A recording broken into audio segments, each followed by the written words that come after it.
The stagecoach lurched to a violent stop outside the weathered saloon in Oroville, California, and Wilhelmina Dawson knew with terrible certainty that she had made the biggest mistake of her life. Dust billowed around her dark traveling dress as she stepped down onto the unpaved street, her leather boots sinking slightly into the sun-baked earth. It was August 1878, and the heat pressed down like a heavy blanket, making the air shimmer above the rooftops of this gold-rush town that had seen better days. She clutched the letter in her gloved hand, the paper soft from being read 100 times during the 3-week journey from St. Louis. Every word was burned into her memory, every promise that had drawn her across half the country to marry a man she had not seen in 5 years. The driver hauled down her trunk and carpet bag with little ceremony, tipping his hat before climbing back onto his perch. Wilhelmina stood alone on the main street, watching miners and cowboys move past with barely a glance in her direction.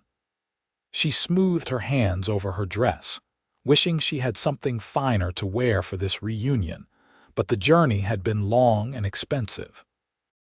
At 22 years old, she had spent nearly all her savings on the fare west, banking everything on the words of Thomas Whitmore, the man who had courted her so ardently before leaving Missouri to seek his fortune in the California goldfields.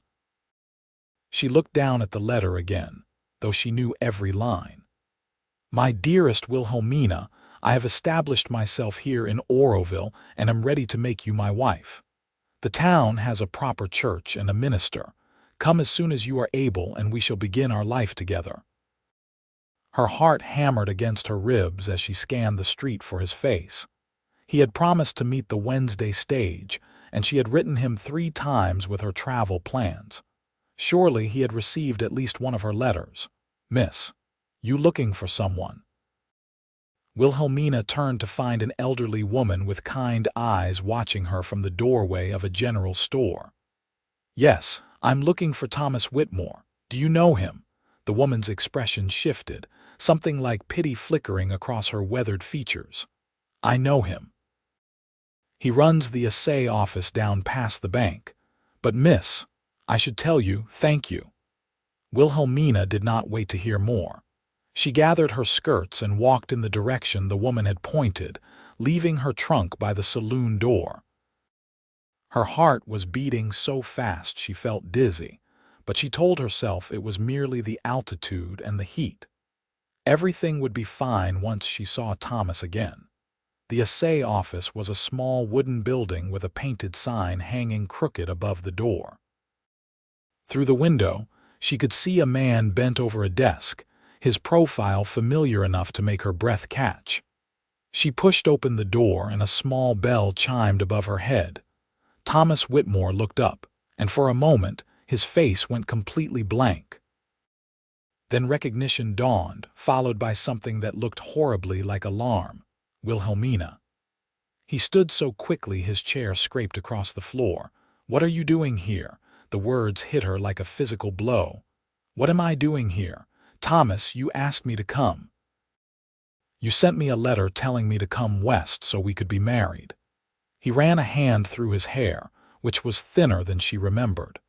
At 30 years old, he had aged considerably, his face harder and more lined than the young man who had kissed her goodbye in St. Louis. "That was months ago. I thought when you did not respond right away that you had decided against it. I responded 3 times. I told you I was coming." Her voice sounded strange to her own ears, high and tight. "Thomas, I spent everything I had to get here. I sold my mother's china and my grandmother's jewelry. I gave up my position at the school." His jaw tightened and he would not meet her eyes. "You should not have done that. Things have changed here. I have changed." The room seemed to tilt around her. "What are you saying?" "I am saying that I cannot marry you, Wilhelmina. I am sorry you came all this way, but it is not possible." The words hung in the air between them, each one landing like a stone in her chest. She stared at him. This man she had dreamed about for 5 years, who had filled her thoughts during every lonely evening, every Sunday when other couples walked out together after church. She had believed in him, in his promises, in the future he had painted with his words. "There is someone else, is there not?" The question came out barely above a whisper. Thomas had the decency to look ashamed. "Her father owns the largest mining operation in the area. It is a good match, a practical one. You must understand, Wilhelmina, out here a man needs connections, needs capital to make anything of himself." "I see." She was amazed at how calm her voice sounded when everything inside her was crumbling. "When is the wedding?" "Next month. Sarah is a good woman. You would like her." A hysterical laugh bubbled up in Wilhelmina's throat, but she swallowed it down. "I hope you will be very happy together." She turned to leave, her vision blurring with tears she refused to shed in front of him. Her hand was on the door handle when he spoke again. "Wilhelmina, wait. I have some money saved. Let me give you enough for the stage fare back to Missouri." She turned slowly, and whatever he saw in her face made him take a step backward. "I do not want your money, Thomas. I do not want anything from you ever again." The bell chimed as she walked out into the brutal sunshine, and this time the heat felt like it might consume her entirely. She walked back toward the saloon in a daze, her mind struggling to comprehend what had just happened. Every plan she had made, every dream she had nurtured, every promise she had believed in had just turned to ash.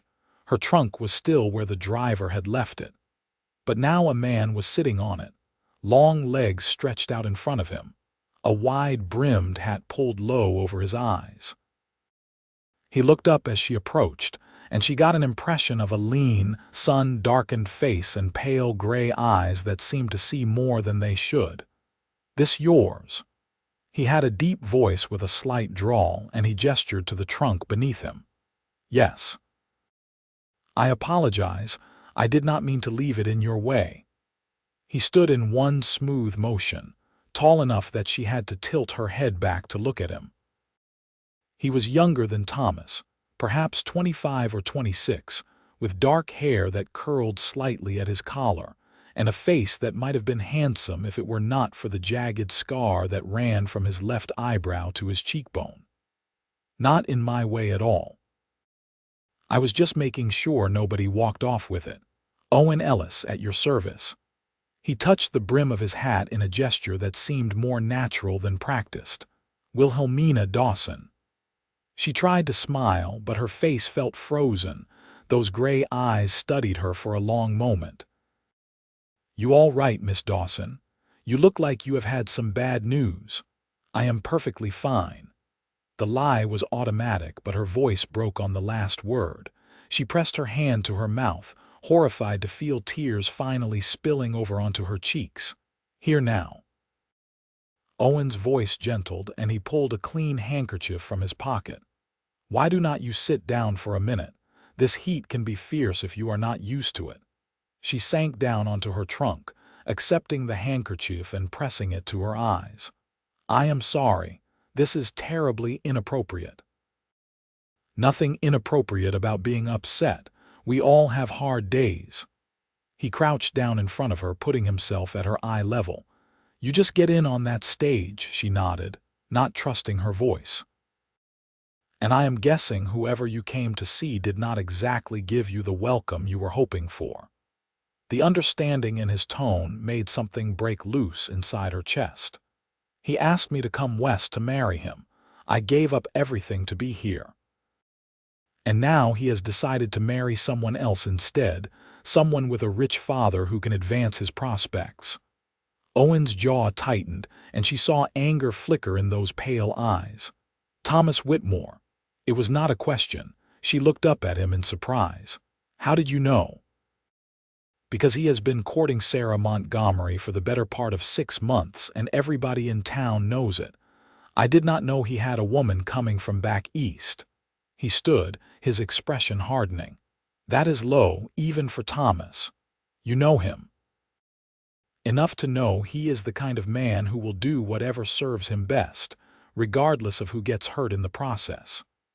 Owen looked down at her, and his expression softened slightly. "I am real sorry, Miss Dawson. That is a rotten thing to do to anyone." Wilhelmina wiped her eyes, trying to gather the shattered pieces of her composure. "I need to find a room for the night and figure out how to get back to Missouri. Is there a hotel in town?" "There is the Empire Hotel, but it is not exactly fit for a lady on her own. Mrs. Chen runs a boarding house over on Pine Street that would be better. Clean rooms, good food, respectable. Thank you." She stood, folding his handkerchief carefully. "I will return this to you once I have had a chance to launder it. Keep it. You might need it again before the day is out." He picked up her trunk like it weighed nothing, settling it on his shoulder. "Come on, I will walk you over to Mrs. Chen's and make the introductions. You do not have to do that. I know I do not have to. But a woman alone in a mining town is going to attract the wrong kind of attention, and you have had enough trouble for one day." He started walking, clearly expecting her to follow. Wilhelmina grabbed her carpetbag and hurried after him, her emotions still raw but grateful not to be completely alone in this strange town. They walked past the bank and the general store, past a stable and a blacksmith's forge, where the ring of hammer on anvil echoed in the hot air. Men stopped to stare as they passed, but Owen's presence seemed to create a protective bubble around her. "What do you do here, Mr. Ellis?" she asked, more to fill the silence than from genuine curiosity. "I work at the Fletcher Ranch, about 5 miles outside town. We run cattle, some horses. I came into town today to pick up supplies." He glanced at her from under the brim of his hat. "I was planning to head back this afternoon, but I can stick around if you need help getting settled." "That is very kind, but I have already imposed on you enough." "It is not an imposition if I am offering." His tone was mild, but there was something firm underneath it that suggested he was not a man who changed his mind easily. They turned onto a quieter street lined with neat wooden houses, each with a small garden struggling against the late summer heat. Owen stopped in front of a 2-story building with a wide porch and knocked on the door. A moment later, it was opened by a small Chinese woman with silver streaking her dark hair and sharp, intelligent eyes. "Mr. Ellis, this is a surprise." Her English was accented but clear, her gaze moving from Owen to Wilhelmina and back again with obvious curiosity. "Mrs. Chen, this is Miss Wilhelmina Dawson. She just arrived on the stage and needs a room. I told her yours was the best place in town." Mrs. Chen's expression softened as she looked at Wilhelmina's tear-stained face. Come in, come in. Any friend of Mr. Ellis is welcome here." She stepped back, holding the door wide. The interior of the boarding house was cool and dim after the harsh sunlight, with polished wooden floors and simple but well-made furniture. The smell of cooking drifted from somewhere in the back, making Wilhelmina realize she had not eaten since early morning. Owen set her trunk down in the hallway. "I will leave you to get settled. Mrs. Chen will take good care of you." "Thank you, Mr. Ellis. I truly appreciate your kindness." He touched his hat brim again, that same natural gesture. "Welcome to Oroville, Miss Dawson. I hope things start looking up for you." He nodded to Mrs. Chen and let himself out, his boots echoing on the porch steps. Mrs. Chen watched him go with a small smile, then turned her attention to Wilhelmina. "He is a good man, that one. Now, let me show you to a room and then you will eat something. You look like you might faint." The room Mrs. Chen showed her was small but spotlessly clean, with a bed covered in a colorful quilt, a washstand with a porcelain basin, and a window that looked out over a vegetable garden. Wilhelmina sank down on the bed, suddenly exhausted. "The rate is $3 a week, meals included," Mrs. Chen said gently. or 50 cents a night if you are not staying long. I am not sure how long I will be here. A few days at most, I think." Wilhelmina opened her reticule and counted out coins, aware of how light her purse felt. She had enough for perhaps 2 weeks if she was careful, and then she would have nothing. Mrs. Chen took the money and tucked it into her apron pocket. "Come downstairs when you are ready. I will make you tea and something to eat." Left alone, Wilhelmina finally let herself collapse onto the bed and cry properly, great shaking sobs that seemed to come from somewhere deep inside her. She had been so foolish, so trusting. How could she have believed Thomas would simply be waiting for her after all this time? How could she have risked everything on the promises of a man who could discard her so easily? Eventually, the tears subsided, leaving her feeling hollowed out and exhausted. She washed her face in the basin, changed into a fresh waist and skirt, and pinned her dark blonde hair into a neat bun. The woman who looked back at her from the small mirror above the washstand had red-rimmed eyes but a determined set to her jaw. She would not fall apart. She would figure out what to do next. Downstairs, Mrs. Chen had set out tea and a plate of dumplings at the kitchen table. 2 other women sat there, both young and dressed in the simple clothing of working women. They looked up as Wilhelmina entered, curiosity plain on their faces. "This is Miss Dawson," Mrs. Chen said. "She just arrived from Missouri. Miss Dawson, this is Lucy Martin and Emma Patterson. They both work at the hotel." "At the restaurant attached to the hotel," Lucy corrected with a grin. She was a pretty redhead with freckles scattered across her nose.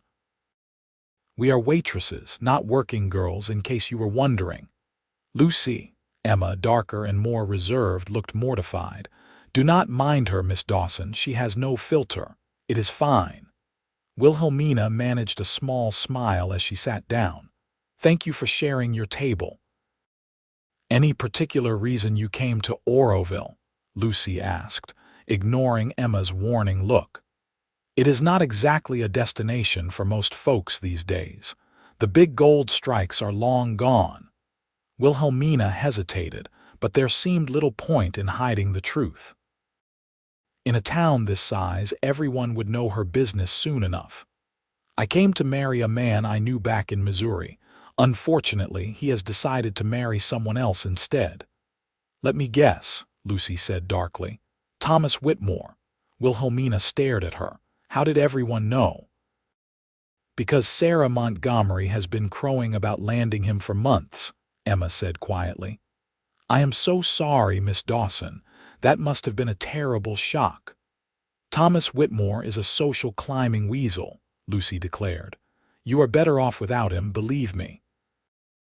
"That may be true, but it does not solve my immediate problem. I need to find a way to earn enough money for passage back to Missouri." Wilhelmina wrapped her hands around the teacup, grateful for its warmth despite the heat of the day. "Can you cook or clean?" Mrs. Chen asked. "The hotel is always looking for help. I can do both. I can also read and write and do figures. I was a school teacher back home." Lucy and Emma exchanged glances. "The schoolhouse might be hiring," Emma said slowly. "The last teacher left in June to get married, and I do not think they have found a replacement yet." A tiny spark of hope flickered in Wilhelmina's chest. "Who would I speak to about that?" "Mr. Patterson, Emma's father. He is on the school board." Lucy grinned. "See, things might not be so dire after all." After eating, Wilhelmina accompanied Emma to her father's dry goods store on Main Street. Mr. Patterson was a balding man with kind eyes and a no-nonsense manner. He listened to Wilhelmina's credentials, asked her several questions about her teaching experience, and then nodded slowly. "We do need a teacher, Miss Dawson, but I have to be honest with you. The pay is only $30 a month, and the schoolhouse is in rough shape. We have about 20 students, ages 6 to 14, and some of them can be difficult. $30 a month,"